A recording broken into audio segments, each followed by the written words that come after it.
Everyone, welcome back to Mathscan. Today we will learn about an important concept in mathematics, ratio and proportion. आज की class में हम ratio और proportion के बारे में बात करेंगे। तो उससे पहले सबसे पहले हम कंपैरिजन के बारे में बात करेंगे, क्योंकि रेशियो क्या होता है, किन्हीं दो चीजों में कंपैरिजन होता है तो उससे रेशियो बनता है।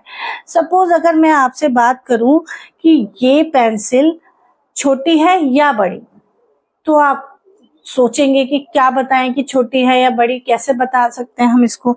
लेकिन अगर यही मैं आपसे एक और पेंसिल लेकर पूछूं कि बताइए कौन सी पेंसिल छोटी है, तो आप एकदम बता देंगे कि ये पेंसिल छोटी है। क्यों?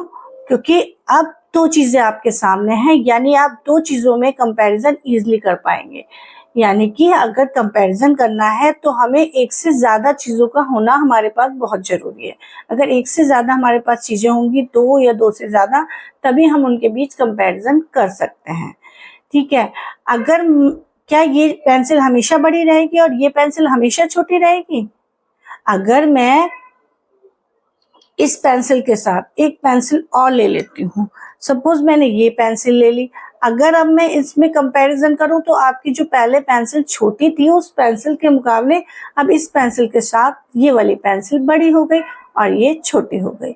यानी कि रेशियो में हमेशा कोई भी चीज कंपैरिजन करते समय ऐसा नहीं है कि कोई चीज हमेशा ही मतलब बड़ी रहेगी या हमेशा ही छोटी रहेगी। डिपेंड करेगा ऑब्जेक्ट पर कि किसके साथ हम कंपैरिजन कर रहे हैं। Is it clear? तो चलो इसको हम एक एग्जाम्पल के थ्रू समझते हैं। यानी कि हमने इतना तो समझ लिया कि always we need more than one object to comparison. यानी कि हमने ये तो समझ लिया कि हमें कंपैरिजन के लिए कम से कम दो चीजों का होना जरूरी है। तो जैसे सपोज मेरे पास 10 रुपीज है और मेरी फ्रेंड के पास 20 रुपीज है। अब इसका जो हम कंपैरिजन कर सकते हैं वो दो तरीके से कर सकते हैं। एक तो बाय फाइंडिंग डिफरेंस, इन दोनों के बीच में डिफरेंस निकाल लें और पता लगा लें किसके पास कितने ज्यादा है, किसके पास कितने कम है। ऐसे हम कंपैरिजन कर सकते हैं। सपोज अगर हम इन दोनों का डिफरेंस निकालते हैं तो डिफरेंस आता है, दोनों को माइनस करने पे आएगा हमारे पास 10 रुपीज। यानी दोनों का जो डिफरेंस आएगा वो क्या आएगा? 10 रुपीज। जब इन दोनों का 10 रुपीज आया तो हम कह सकते हैं मेरे पास I have 10 rupees less than my friend. Is it clear? मैं ये कह सकती हूं कि मेरे पास मेरी फ्रेंड से 10 रुपए कम है। ठीक। और my friend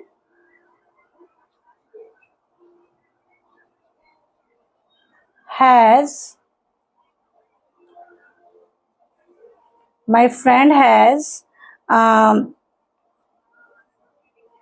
10 rupees more than।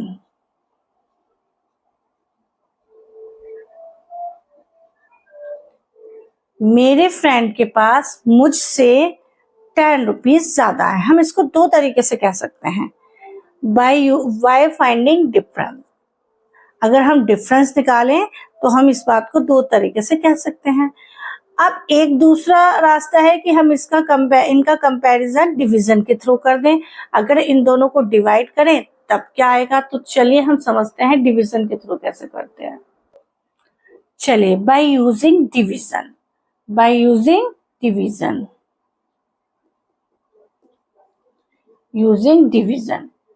Division के थ्रू का यूज करके हम इनमें कंपैरिजन करते हैं। जैसे मैंने, यानी मेरे पास, और मेरी फ्रेंड और मेरे में कंपैरिजन करना है।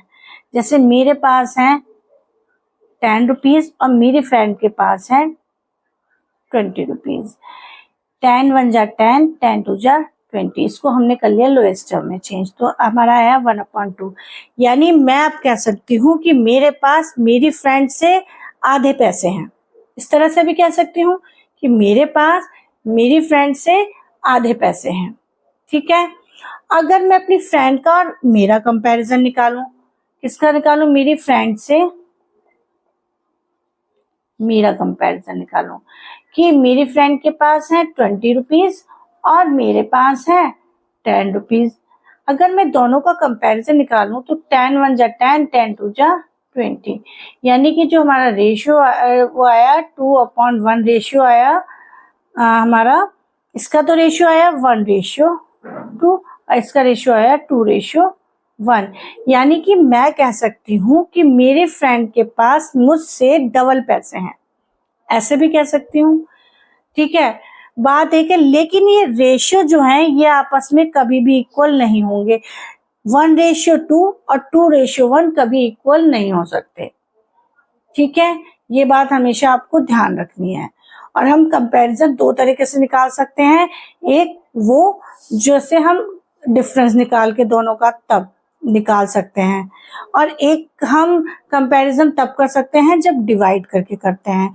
तो जब हम डिवाइड करके कंपैरिजन निकालते हैं तो उसी को हम रेशियो कहते हैं।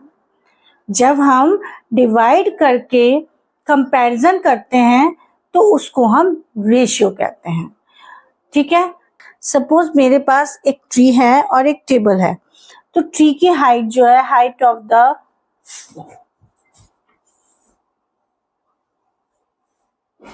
ऑफ ट्री, और मुझे इन दोनों का रेशियो निकालना है, height of tree and height of table. Height, tree की हाइट है 4 मीटर एंड टेबल की हाइट है 80 सेंटीमीटर। अब आप देखिए यहाँ तो दोनों की यूनिट है वो सेम नहीं है, इसमें हमें यूनिट इनकी सेम चाहिए, सेम बनानी पड़ेगी, हमें सेम यूनिट होनी चाहिए रेशियो को निकालने के लिए। तो 4 को अगर हम मीटर को सेंटीमीटर में कन्वर्ट कर सकते हैं, 4 मीटर को अगर हम सेंटीमीटर में कन्वर्ट करेंगे तो हमें 100 से मल्टीप्लाई करनी पड़ेगी, क्योंकि 1 मीटर में 100 सेंटीमीटर होते हैं। तो ये हो गया 400 centimetre and 8/80 centimetre.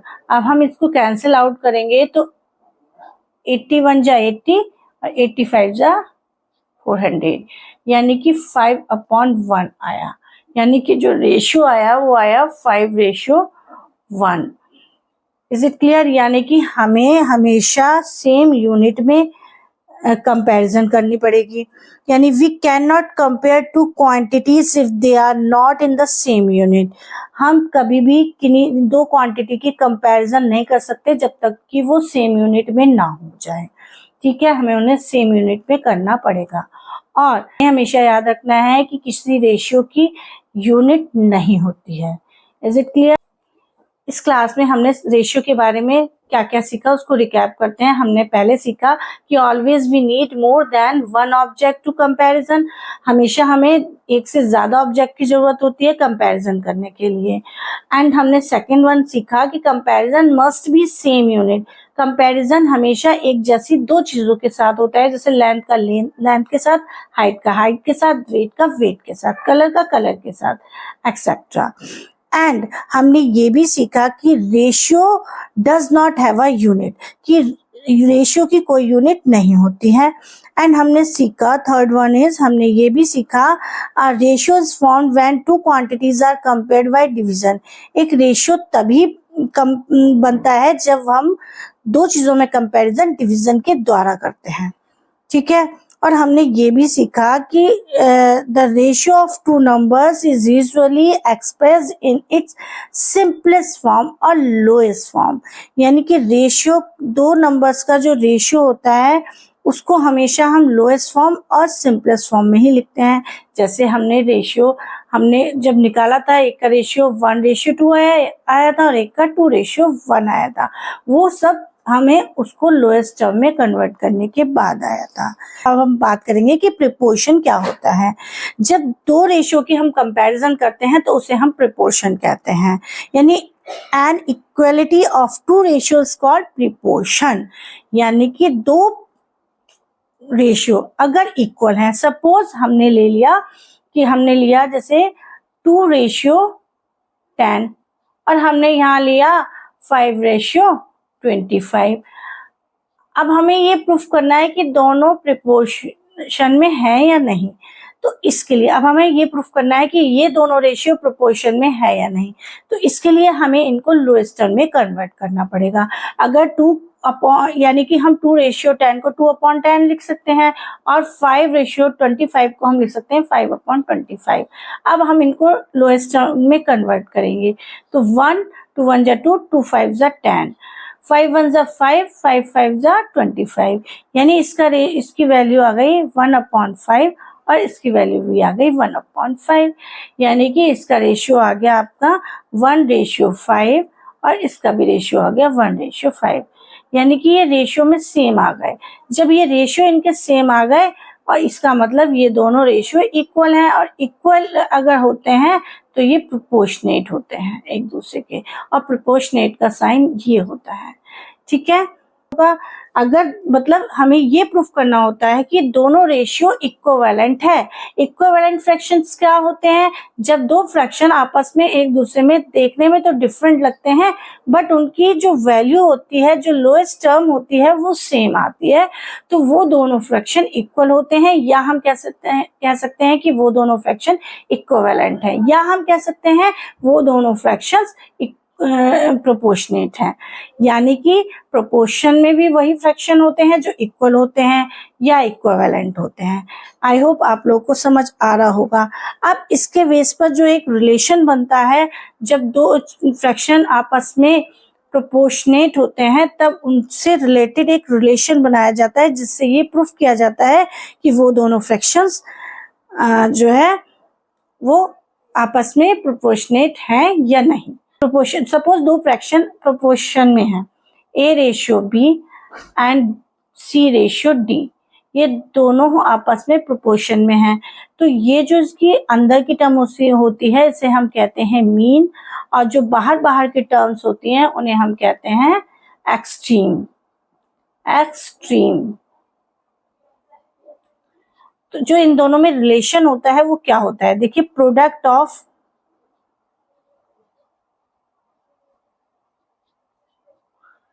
extreme is equals to product of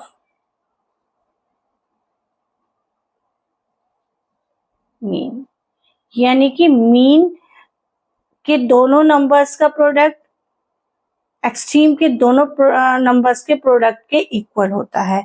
यानी कि 4 नंबर अगर प्रोपोर्शन में होंगे तो हमारा ये रिलेशन सेटिस्फाई होता है और अगर इन 4 में से हमें 3 दे रखे हैं और 1 पूछा है तो हम इस रिलेशन का यूज करके उस चौथे नंबर को भी हम निकाल सकते हैं। तो इस पर बेस्ड जो प्रॉब्लम है अपने नेक्स्ट वीडियो में उसका डिस्कशन करेंगे। होप आपको ये सब समझ आ गया होगा, आपको ये वीडियो हेल्पफुल लगा होगा। अगर ये आपको मेरा वीडियो हेल्पफुल लगा है, पसंद आया, तो मेरे वीडियो को लाइक, शेयर और सब्सक्राइब जरूर करिए। मिलते हैं अपने नेक्स्ट वीडियो में, तब तक के लिए टेक केयर एंड बाय।